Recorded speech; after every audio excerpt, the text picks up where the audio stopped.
Everybody get your mics ready. Good morning, everybody. Welcome to the September 23rd meeting of the Merrimack Trustees of Trust Funds. I'm Chris Christensen. For introductions, to my far right is Liz Petrudes, alternate.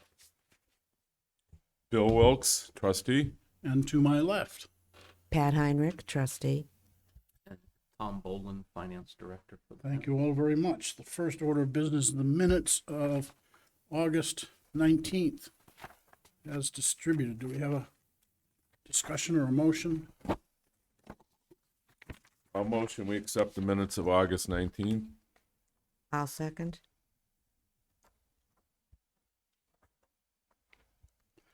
All in favor? Signify Aye. by saying aye. Aye. 3-0-0. Chris, I have a couple of updates on items that are in the minutes which are not on the agenda. Do you want that now or do you want that later?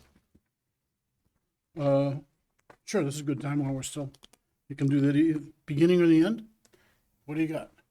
I just wanted to say that one of the items under correspondence, the library trustees memorandum of understanding. Yep. I contacted the library chair, the trustee chair, and they were supposed to get back to me, and I haven't heard a thing.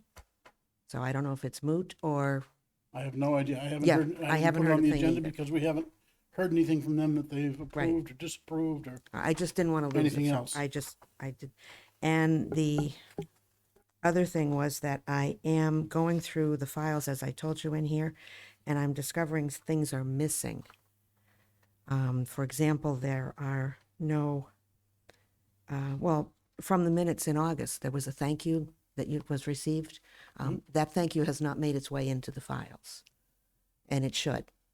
oh, But there don't seem to be, we're missing a lot of things. For example, the Bear Christensen Trust, there's no documents in the file. And while I did contact the library about the MOU, I also got a copy of the Quinby Trust because we don't have any record of that in the files either. no, we don't have paper copies, you're right. We do now, Okay. at least for Quimby. We have that, but we still don't have a file for Yeah, Bear the other, Christensen. the thank you note from the student, we don't keep, that's addressed to Barbara Watson, so it goes to her. Okay, then we didn't actually get the thank you. Well, it's addressed to trustees of trust funds / Barbara Watson, or Watson Foundation, or whatever the title was they put on it. And that happens with a lot of the thank you notes. They're not something that we need to file or keep. And they're not always addressed just to us. Well, it's, in my view, it is something we should keep in the file because it's a record of a prior payment, if you will. And there is a file on all those scholarships. So if somebody take the time to write it, it's something we should keep and find. Okay, noted. Thank you. We get thank yous on those things very rarely. Yes, that's why So- it's nice to keep So it. you So don't, we don't want to think that we're missing a lot of them because we have one and we don't have the other 9. or well, 7, only because whatever. this one was in the minutes. Yeah. Because and the other thing that I discovered, and this is going to be for you maybe, but what I'm finding in the files under the Watkins Prize, the speech and the spelling, I don't find anything that actually originates it. I don't know if it was originally a committee or where the money came from or however, but I can't find anything in the Watkins wills that seem to talk about the establishment of that fund and why. I did find in some old minutes that we took money from the Watkins Trust Fund and put it into speech and spelling, but I don't know where that started, that contest started. Yeah, the And maybe, prize speaking and spelling contests were established in 1945 or 47, 45, I think. Watkins didn't die until 65, so his will would not have mentioned Right. those. There's separate letters of donation or whatever that occurred in, I guess it was in 1945. yeah, that's what I'm looking for, is those letters, and Yeah. I don't find any of that. So I'm still wading through finding things, Okay. but a lot of stuff seems to have been misfiled but that's sort of, I'm wading through old papers right now trying to find it, and I've been concerned about that. So 'Cause let's assume you can't find them. What do? The theory is that's a decision to come here or maybe to find out from legal, because maybe it's town meeting has something in an annual meeting. But I Or mean, maybe you're talking 80 years ago. Or maybe Right. you put If you a don't have- motion for if you- direction to the probate court and ask them, give us an order from the court to continue this, and then you have a court order. We'll take a look. Yeah, that's what I'm trying to do is take, but if that's, so other than that, we're moving along. Thank you. Oh. Cemetery perpetual care review. This continues to be a little bit of a conundrum in the sense that when we had funds A, B, C, D, we had Last Rest and Reed's Ferry, or not Reed's Ferry, just Reed's Cemetery in Fund A and some more in Fund B. And then we had the Griffin Pence Fund in Fund D. That all got consolidated into the common funds years ago when we went to Cambridge Trust. Right. So we're still getting their setup, and the setup from the cemetery still lists those as they came from Fund A and Fund B. So when you look through those things, they're not entirely alphabetical. There's a group here, and there's Last Rest, and then there's another group. I've been working with Cambridge Trust to get that sorted out a little bit better. I thought I had it solved by doing an alpha sort on Excel, but it only sorted that particular column, Yes. and the information that relates to that column didn't move. So that was a total loss of effort, if you will. In any event, you've gotten the latest report as of June 30th. And I don't know if you looked at it and had any questions, but we also, next item, got a bill from Last Rest Cemetery for 2021 as of December 31st, 2021. They're always many months late in billing on that stuff. But you got a copy of the bill as well. And I'm sorry, I had no printer, so I don't have a print on it. But I would think if you're okay with it and you reviewed the two things together, that a motion to approve paying that invoice would be appropriate. It was less money, wasn't it? For 20, 722 this year and 847 last year. Yeah, last year was a big boost because the year before that it was 664. So we're making progress even though prices are going up. A lot of the variation comes with amount of rain and how many times they have to cut the grass. I think it's in line with what you would expect, so I would motion that we pay the bill for the I'll second that. maintenance at Last Rest Cemetery. All in favor, signify by saying aye. Aye. Aye. Aye. 3-0-0.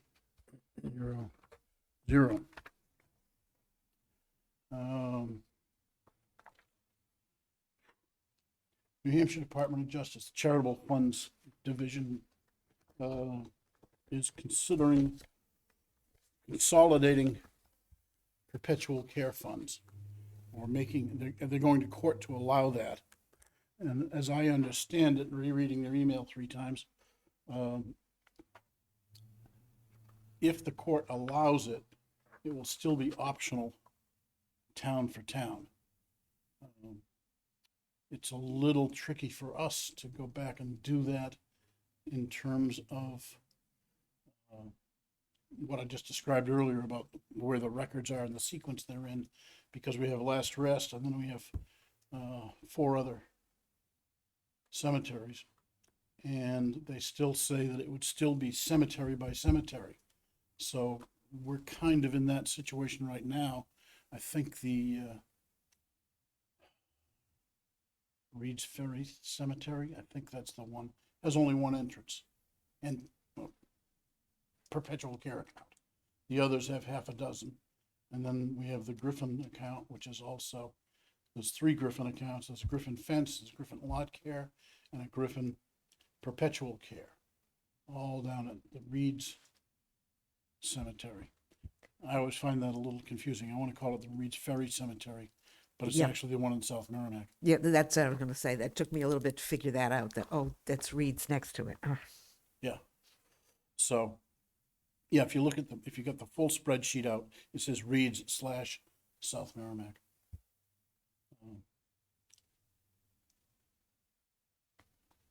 So I don't know that there's anything we need to do with that. We could support it as being an optional thing. We can, and write them a letter saying we'll support it as an option.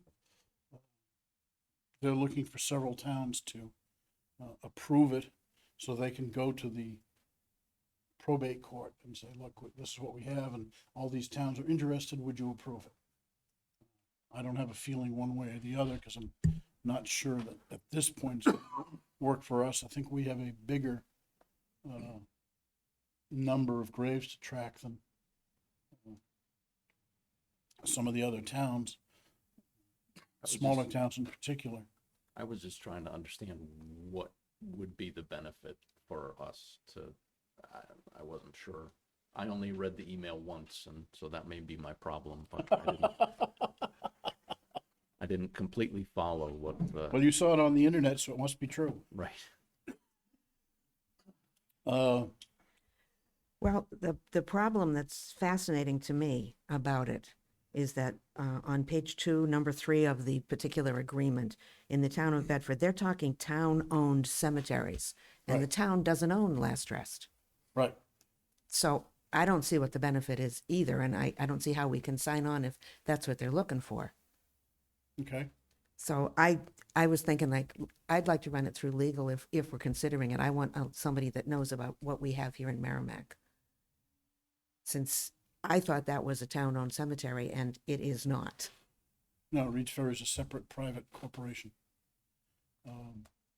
The Last Rest Cemetery is a, I'm sorry, Last yeah, Rest. Last Rest is, yeah, registered with the secretary, and so I don't see how we could sign on to support, because I don't know that it affects us on town-owned cemeteries. It would be different if we were talking about all cemeteries that we support with perpetual care funds.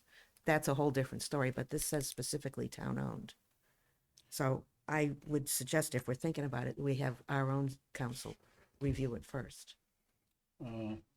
Well, I will, if this is the feeling of the people, rather than get into something that we don't think is, applies to us, shall we say, that we just tell them that we don't take a position, period. Yeah. Without describing what the position is, and let it go at that. If it's beneficial to some other town, then let them have at it. Is that okay with everybody? Yeah, I'm good with that. Yeah. Okay, by consensus? Because I know perpetual care funds and where they are and who keep them and whatever. You attended the training, didn't you? Because Terry Knowles brought up the fact, that was the first thing she said was perpetual care funds. The answer is no.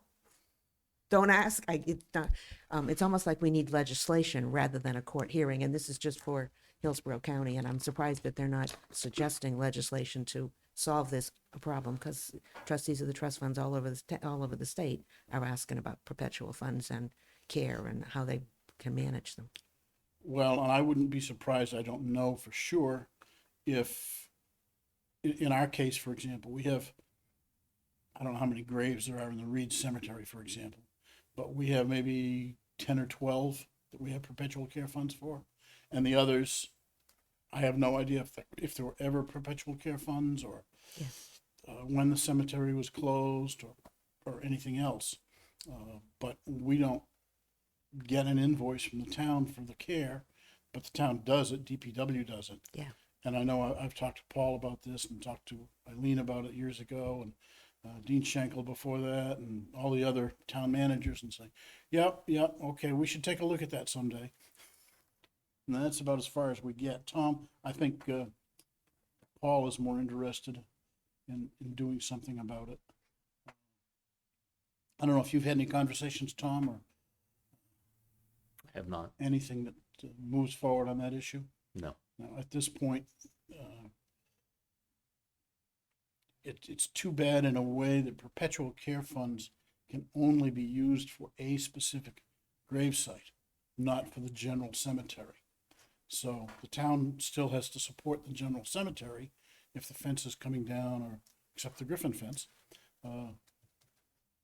what have you. So the town does that. And I think the few graves that we have, it's probably as cost efficient to not bother as it is to sort out which grave and how much the care costs. But that's up to the town. We can't pay them without an invoice, and they're well aware of that. So last rest, periodically, we've had discussions with them about transferring those funds over. My understanding is that, of course, you've all seen the town tomb across the street from here, but other than that, that the cemetery was founded by a group of people who bought the land and then paid themselves back as lots were sold, and the perpetual care money was given to the town to deal with. At some point in time, we've talked, or at past points in time, we've talked about paying that money over to Last Rest Cemetery. But they've never really, we've had joint meetings with them a long time ago. I can't, do you remember when, Bill? Were you here? It's been a while. I mean, yes, I think I was in one meeting, but that's been 5 years or 6 years at least. Yeah. They haven't shown any interest in asking for the money.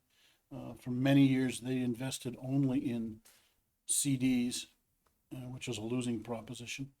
I understand now they've got some money in some mutual funds, probably just the time you didn't want to buy mutual funds.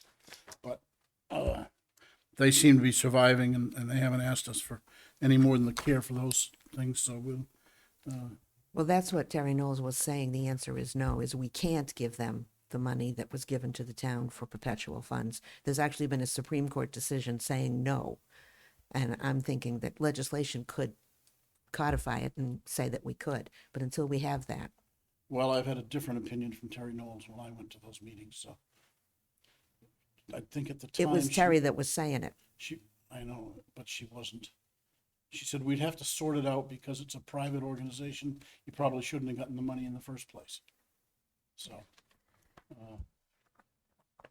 anyway. Yeah. We're not gonna it's- do anything about that today. That works for me. Thank you very much. Timothy Gibson Fund, I only put this down. I had a request from Tom Gibson to see if they could donate money from that fund to something other than a scholarship. The concession stand at the high school was the item in question.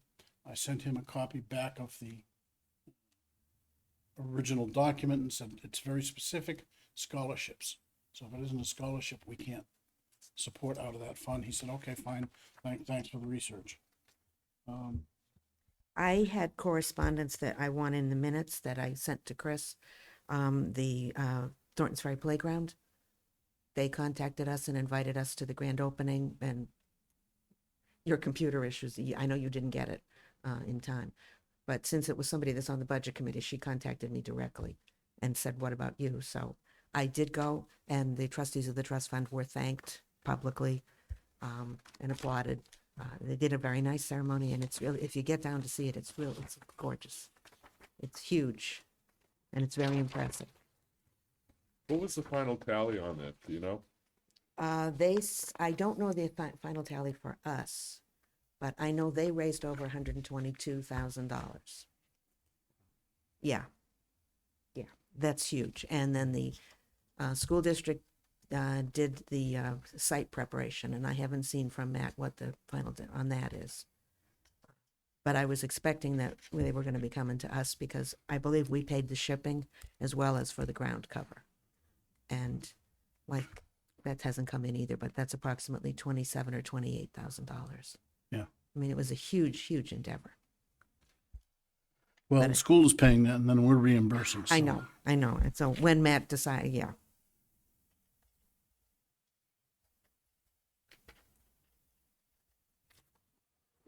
Okay. The next item is future meetings, October 21st, November 18th. Those dates acceptable?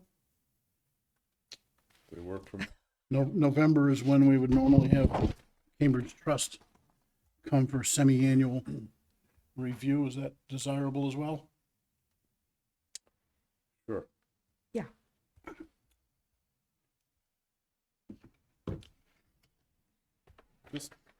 Just another question back on that perpetual funds discussion. What about the flowers that the two, what is it, 2 or 3 flowers? 3. 3? So they're designated obviously for specific graves, Right. and they were put in place at what point? I mean, at death probably of the people, obviously, but, so that's a little different. We have those all identified? Yes. I have a map. Dan has a map, but Dan Hawk has a map. He delivers, puts them in the ground. We pay. Dave Johnson used to do that, and I went out with him and searched around and found the appropriate graves and so forth. But the advice from Terry Knowles in this case was, well, you've got it, and it's been there since 1917 or whatever it was. The advice from her is to not start new flower funds because you can get bogged down in a lot of issues with, well, we didn't get the flowers out, or it just creates a lot of work that's not really the job of the trustees of trust funds. Well, the issue I would have with it is you got to figure out some kind of how much you would charge somebody that have perpetual flowers so that the money that they donated to that would grow over time to support the cost of the perpetual flowers every year. I mean, so that it would be at least a net 0 expense to the town or whoever owns the cemetery. We pay, I think, $7 for delivery. We used to pay $75 before I came on board, which would have been $25 per operation. I did it myself one year, and so there was no fee. And then I made an arrangement with Merrimack Flower Shop for them to deliver. And like I said, they do it for the $7, I think it is, and $24 for the flowers, something in that range. So it comes out to $118 a year for all 3. And the financial gain is well in excess of that. So we're financially solid for many, many years to come. And we haven't increased the amount. We could probably increase the amount paid, but we have not. And I think Merrimack Flower Shop tends to support the town, and just whether they're making a profit on it or not, I don't know. But we get the flowers out, the price is fair, and so we press on. I've always had a little bit, and again, this goes back I'm just curious, many, like, many years. If you look at the 3 funds, they're all equal. But they started on different dates. How could they be equal if they started on different dates? right. I'm curious, like, if all of us got hit by a bus and Dan Hawk got hit by a bus, who would know what would trigger the following year for somebody to actually execute that requirement? Merrimack Flower Shop tracks it. I was gonna say, the theory is it's in the minutes. That's what, and parts of, ugh, excuse me. But the theory is that's in the minutes, that as we talk about it here, to remind everybody and that he's here. Well, I guess the point But- is, we but don't, my we don't point- all want to get on the same bus, do we? Exactly. I don't think it's a problem. As Pat says, it's in the records. Yeah. The checks cut every year, and if all of us just disappeared, somebody coming in to look at things would go back and look at the recurring disbursements and deposits and say, oh, we have this every year. We got this scholarship, we got this flower fund, we got Last Rest Cemetery, and all of these things pretty much occur at the same time of year. So Chris is each going to put it in today's minutes that we discussed it, and then it'll be in the record next time. Well, it's in the minutes already from, I know, uh, but that's this year's reference to it. Except that we paid the flowers already, as I remember. yeah, we Yeah, we pay it in paid June. for them. We So try it's to, already in the minutes for Yes. this It's year like that we May or paid flowers. June or something, right? yeah, we always, well, it's done just before Memorial Day. We pay it in June so that the check will clear before June 30th. So we don't have any checks hanging over the end of the fiscal year.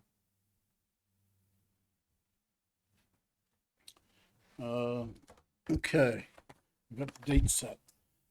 Just as an info thing, I received an email from the MVD. They're gonna give us $200,000 for the equipment and facilities fund and $100,000 for the water purchase fund, but we have not received the checks yet. I will deposit those when we receive Okay. them.